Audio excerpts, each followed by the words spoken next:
माझ्या विषयाकडे वळतो.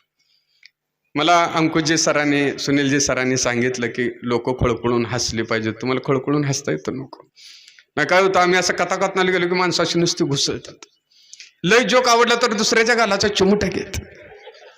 एका ठिकाणी कथाकथनाला गेलो, माणसाशी नुसती घुसळायची, एकामेकाला टाळे द्यायची पण आवाज नाही. मी संयोजकांना म्हणले इथली माणसाशी नुसती घुसळतात पण आवाज कसा काय नाही. संयोजक म्हणले त्याचं काय आहे, इथली माणसं व्हायब्रेटवर आहेत. तर तुम्ही हसला तर मला समजेल की मी जे काय सांगतोय ते. आणि तुमच्यावर सगळे भिजताय बरं का माय माऊली. ही लय बी नाही ती, ही ऐकाय आलेली नाही ती, ही माझं परीक्षक आली ती. हे 1.5 तास ऐकणार आणि पुन्हा म्हणणार नाही हो इंदुरा करागत नाहीच. देम मिराजदार शंकर पाटील जो काळ होता ना, आजच्या पोरांनी त्याचा खेळ करून टाकला. आणि खाली आलं का नाही, आताच पहिल्यांदा सांगतो, कुंडलमध्ये कोणाकोणाचं पाहून नाही ती मला आता माहिती झाली. 1.5 तास त्याला एक शब्द माझा ऐकायचा नसतो. खाली आला की धरायचं साईटला न्यायचं. रामाच्या देवळापाशी आमचं पाहून नाही, त्याचं आडनाव माहिती नाही, त्याचं नाव माहिती नाही. मला कोपऱ्यात नेऊन माझा जीव काढत. म्हणून मी पहिल्यांदाच सांगतो की बाबा कुठला पाहुण्याचं मला आज तर काही सांगू नको म्हणून. ती मातीला कार्याला भेटल्यावर सांगायचं असतं, बरोबर का साहेब. काही वेळ आहे का इथं सांगायची. आणि आपले मोबाईल आता मला कळालेत कोणाकडं कोणते कोणते, त्यामुळे खाली ठेवले तर चालते. जे शूटिंग करतायत, फोटो काढतायत त्यांचं ठीक आहे. आता प्राचार्य साहेब आहेत,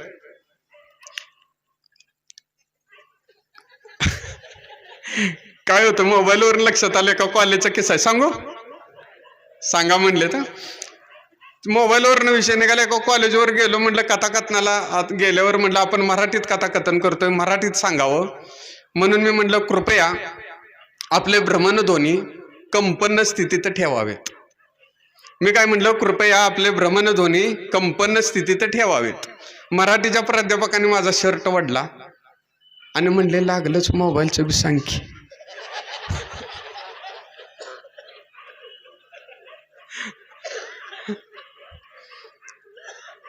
आणि आता मोबाईलची आवड कुणाला नाही असं नाही बरं का. एका नातवाला पहिला पगार झाला, ती पळपळत गेलं आणि म्हटलं पप्पा पप्पा मला पहिला पगार झाला. पप्पा म्हणलं मला ड्रेस आण, मम्मी म्हणले साडी आण, दीदी म्हणले ड्रेस आण. कोपऱ्यात आजोबा बसलो. आजोबा जवळ गेलं आणि म्हटलं आजोबा आजोबा मला पहिला पगार झाला. आजोबानं म्हणायचं का नाही मला चप्पल आण, काठी आण, भगवद्गीता आण. आजोबा म्हणताय मला मोबाईल आण. ती बी देवळात बघून बघून पोरांचं शिकलो होतो ना. तू म्हणला म्हातारी शेवटचीच इच्छा आहे, एकदा 3 महिन्याचा जम्बो पॅक मारला.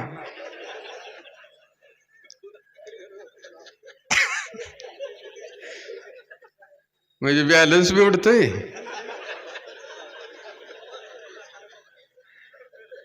आणि म्हातारं बी उडतंय. म्हणून म्हाताऱ्याला मोबाईल घेऊन दिला. म्हाताऱ्याने ठेवायचं कुठं म्हणून धोत्रात बांधला आणि चौकात गेल्याने रिंगटोन वाजली, lungi dance lungi dance lungi dance. म्हाताऱ्याला कळणं नेमका कोणत्या गाठीत बांधलाय. म्हाताऱ्याने 1-2 गाठ सोडली, मोबाईल काढला, नातवा संग बोलत 100-150 फूट गेलं. बोलायचं बंद केलं आणि लक्षात आलं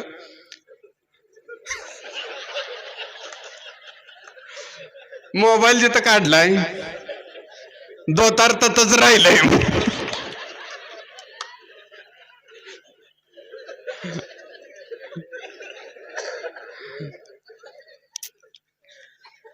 आता मी ह्या आता 10-15 मिनिटात बोललो ना, आता हसवलं का नाही, त्याच्यात 1 मिनिटात वळखलं लग्नाच कोण आहे बिन लग्नाच कोण.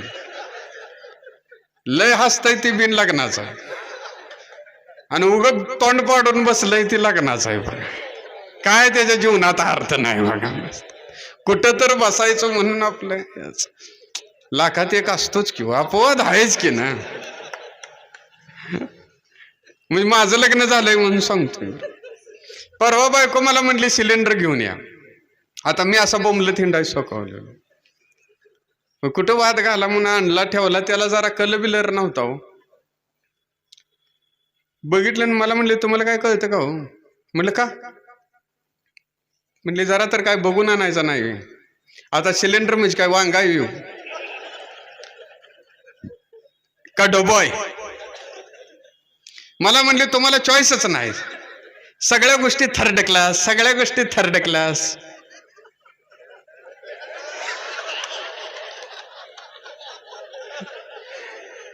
एवढं मात्र पटलं बरं का.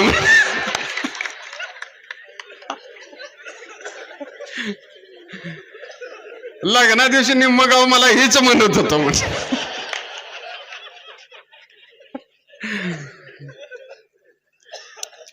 आता तुम्ही लयच मूड मध्ये आहे म्हणून सांगतो. परवा घरी गेलो, रोजच जातो ना. तुम्ही म्हणजे परवा घरी गेला मग रोज काय पुलाखाली झोपतोस का? परवा घरी गेलो तर सरकारी दवाखान्यातल्या बाकड्या पेशंट ऍडजस्ट होऊन झोपतो का? बाकडं बी मोडाय झालेलं असतं आणि पेशंट बी माराय झालेलं असतं आणि ते असं ऍडजस्ट होऊन झोपतो. ऍडजस्ट. तशी बायको आमची डबल बेडवर ऍडजस्ट होऊन झोपली होती. अंगाखाली काड्याची पेटी गावावी असा बेड गावला होता.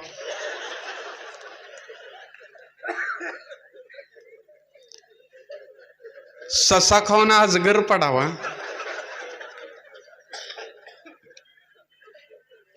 ऊन खात तशीही पडलेली. हिकडं वळी तर हिकडं पडल, हिकडं वळी तर हिकडं पडल, नुसती हल्ली तरी बेड मोडल. म्हणून मी आपलं हाय का बघितली नाही. हिच्या कर्मानं ही जायची शिंदे सर इथं माझी वाट बघत.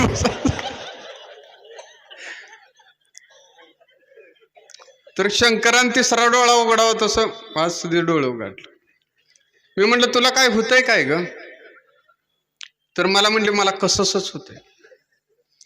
आता पुरुषांना विचारा तुम्हाला काय होतंय का बघा, इथनं चालू करूया. सगळे सांगतात बघा माझी कंबर दुखत्या, मान दुखत्या, डोकं दुखतं, एका मिनिटात. पण तुम्हाला विचारलं की तुम्ही म्हणता कसंच होत. ह्यो काय प्रकार आहे अजून कोणाला कळालेला नाही बरं. बरोबर आहे ना?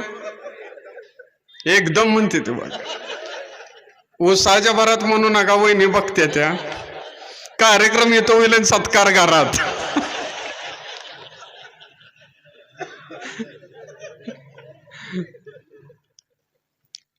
नक्की काय होतंय अजिबात सांगत नाही. तर मी बायकोला म्हटलं तुला नक्की काय होतंय सांग बघू. तर मला म्हणली सकाळी जेवायला बसली आणि जेवत असताना तासाभरानं शेवटचा घास तोंडातच फिरायला लागला. म्हटलं आता हिचं खाणं म्हणजे क्रशर मिशन गत होतं आणि तासाभरानं म्हणते. मी मनात म्हणतोय म्हणूनच 18 वर झालं टिकलंय बोंबल. हे घरात सांगायची बोंबला सगळं वाटत तो गाडी थांबवून एडिट करायला पाहिजे ते सगळं. मी मनात म्हटलं ह्याच्या आधीच 4 घास कमी खाल्लं असतं से वेळ आली असती. मला म्हणले घशात बी जरा खावतंय,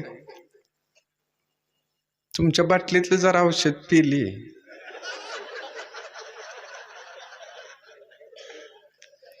तरी मला शंका आलतीच बरं का. टीव्ही इकडं होता आणि इकडं बघत होता.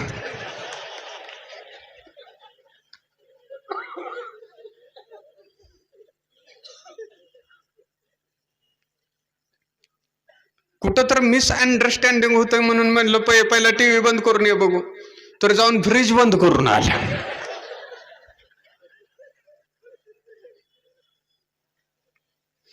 मी म्हटलं दवाखान्यात जाऊया काय?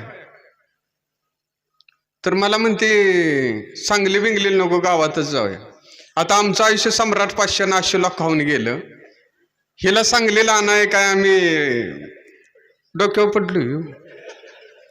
म्हटलं ठीक आहे तुझी इच्छा आहे तर गावातच जाऊया. तर मला म्हणले आणि 4 घास खाऊन घेते, मला इंजेक्शनची रिॲक्शन येते.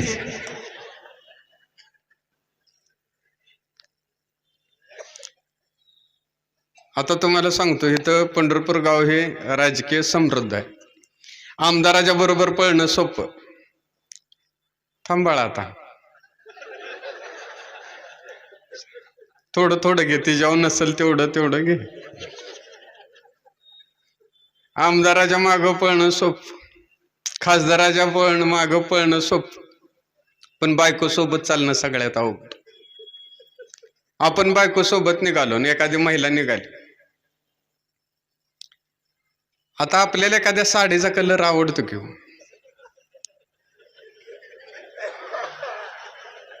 साडीचा. मग सगळ्या साड्या दुकानातच बघायच्या का?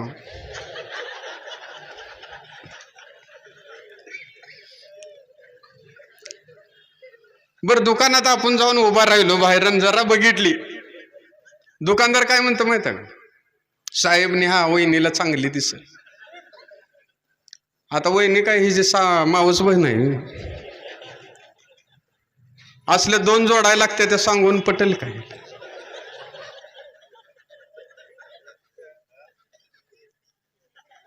म्हणून आपल्यासारखा सामान्य माणूस काय करतो?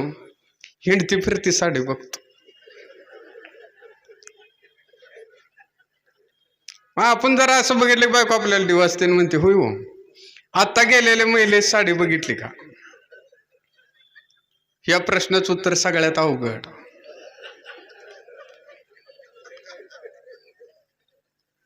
बघितलं म्हणलं तर तुम्ही काय सोडताय, आणि नाही म्हणाव तर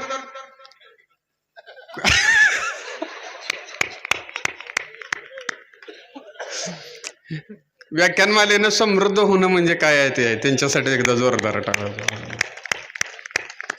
कुठं वरतोंड करून भरता हो? डॉक्टर जवळ गेल तर डॉक्टर म्हणले वहिनी का आलाय? बायको म्हणली मला कसंच होतंय. डॉक्टर म्हणले तुम्हाला पाण्याची अलर्जी आहे, तुम्ही अजिबात भांडी घासू नका. बायकोनं माझ्याकडे बघितलं आणि म्हणली काही अडचण नाही. ठीक आहे म्हटलं, उभे उभे घुसळून टाका येतील. पुन्हा म्हणला दोन्ही सुद्धा धुवू नका. बायकोनं माझ्याकडे बघितलं आणि म्हणली काही अडचण नाही. ठीक आहे म्हटलं, उभे उभे पिळून टाका येतील. पुन्हा म्हणला स्वयंपाक सुद्धा करू नका. आता लयच व्हायला लागलंय म्हणून म्हटलं डॉक्टर माझ्या बी कशात जरा खाऊ खाऊ. तर मला म्हणतं बिडी वाढता काय? नाही म्हणलं गांजा ओढतो. आला का कधी तर आमच्या बाजूनं बोललं जा की. परवा सासरवाड्याला गेलो तर सासू अशी फुस फुस फुस आयला म्हणजे हिच्या काय अंगात आलं का काय? बायको आत गेलं, मला माझ्याकडे बघून म्हणते जावाय बापू माझ्यापूर गेलं, मी तळ हाताच्या फोडाप्रमाणे सांभाळल्या. मी म्हटलं पण तिला सांभाळताना आमच्या हाताला फोड आलं की.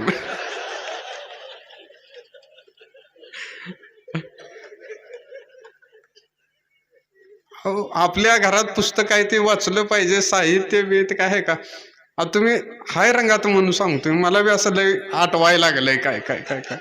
वड सावित्रीच्या पुनवेला वाढलं जेवाय ते पोळी आमरस वगैरे, मग मी असं आमरसात असं पोळी बुडवली वर काढली.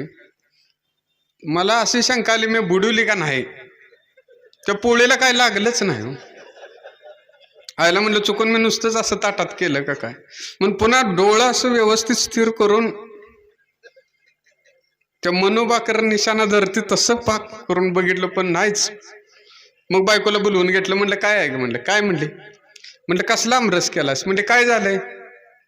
म्हणलं जरा तर काय त्या पोळीला लागतोय का? गेली दाना दाना दाना आत ती बॉक्स आंब्याचा घेऊन आली, पुढं टाकला. म्हणले काय लिहिलंय याच्यावर? म्हणलं काय लिहिलंय? म्हणलं देवगड हापूस सुपर क्वालिटी. काय लिहिलंय म्हणले? म्हणलं देवगड हापूस सुपर क्वालिटी. म्हणले मग ह्या आंब्याला नाव ठेवताय? म्हणलं असलं लिहिलेलं पुन्हा मला दावायचं नाही. तुझ्या बायोडाटावर लिहिलं शांत, सुशील, नम्र.